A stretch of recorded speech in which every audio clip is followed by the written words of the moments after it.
কর্তাবাবু যখন মাছ আনতে যান এভাবেই যান মাছ আনতে। একটা মাছের বাবুর পোষায় না, এক সপ্তাহের মাছ নিয়ে চলে আসেন। আর রান্নার আবদারগুলো শুনুন।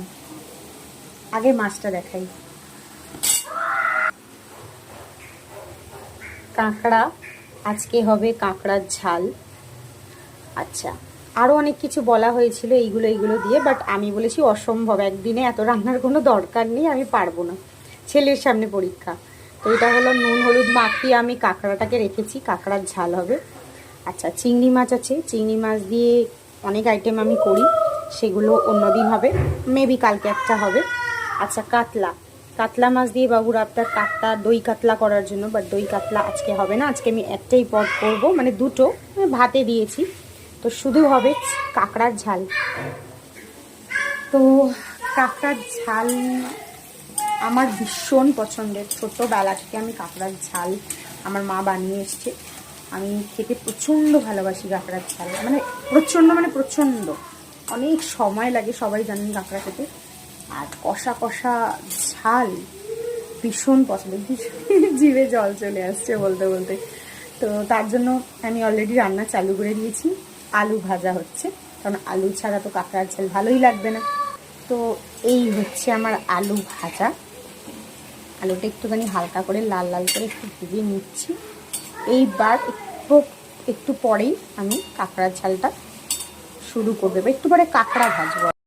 আর আপনাদের বলে রাখি, আমি প্রথমবার কাঁকড়ার ঝাল করছি, কোনো দিন করিনি, প্রথমবার করছি, দেখি কেমন হয়।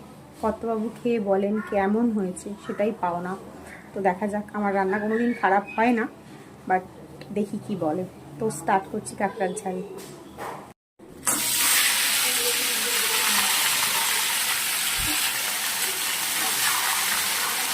যে কাঁকড়ার ঝাল বেশি ভাবে না, মানে কাঁকড়া বেশি ভাবে না, তাহলে মেবি টেস্ট নষ্ট হয়ে যায়, আমি সঠিক জানি না, বাট আমি একটু কাঁকড়াটা হালকা করে ভেজে নিচ্ছি যাতে স্মেলটা না থাকে।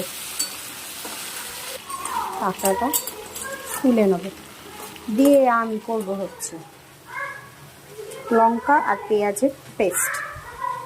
আমি প্রচুর লঙ্কা খাই, প্রচুর লঙ্কা খেতে ভালোবাসি, ঝাল খেতে ভালোবাসি, তাই লঙ্কাটা একটু বেশি করে দিয়েছি। আর পেঁয়াজ দিয়েছি একটা গোটা, একটা হাফ দিয়ে পেস্ট করে নেব। এই আমার কাঁকড়া ভাজা আর আলু ভাজা রেডি হয়ে গেছে, এবার আমি করব পেস্ট।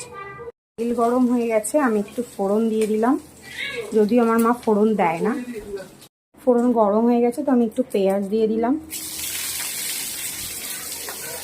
পেঁয়াজ কুচি দিলাম, দিয়ে একটুখানি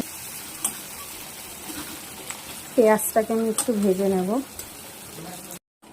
পেঁয়াজ মোটামুটি ভাজা কমপ্লিট, এবার আমি দিয়ে দেবো আমার এটা একটা দেখালাম পেঁয়াজ আর লঙ্কার পেস্ট, এটা আমি দিয়ে দেবো।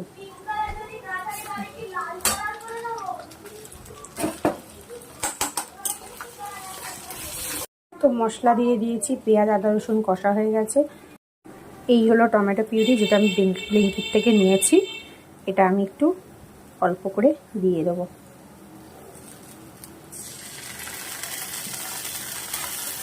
লেখা আছে নো অ্যাডেড প্রিজারভেটিভ, হোমমেড, মানে পিওরলি হোমমেড। তো একই ব্যাপার, তো আমি ওই টাইম পাই না বলে কিনে রেখেছি, মাঝে মধ্যে এটা দিয়ে করে নিই। তো মশলা কষা হয়ে গেছে, এবার আমি আলু আর কাঁকড়াটা দিয়ে কষবো।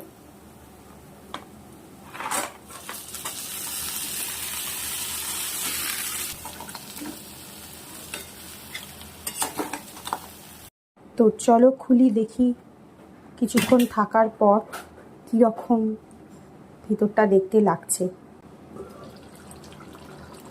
ওয়াও, খুব ভালো কালার এসছে, মানে কষার পর যে কালারটা ছাড়ে, তেল ভাসা কালার, তেল ভাসা ও কালার দুটোই করে মানে হয়ে গেছে।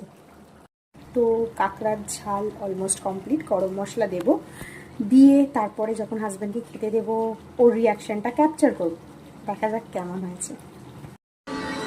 তো এবার দেখি ওর খেয়ে কেমন লাগলো। সত্যি জেনুইন রিয়াকশন দেবে কিন্তু, জেনুইন তো, যাক তাহলে জেনুইন রিয়াকশন পাওয়া গেল, কোনো ভিডিওর জন্য নয় তো। ঠিক আছে। তো শুনলেন তো কর্তামশাই কী বললো, খুব পছন্দ হয়েছে। পরেও আমাকে অনেক কিছু বলেছে খাবার নিয়ে, যা ওর ভালো লেগেছে এটাই যথেষ্ট আমার কাছে, এনাফ।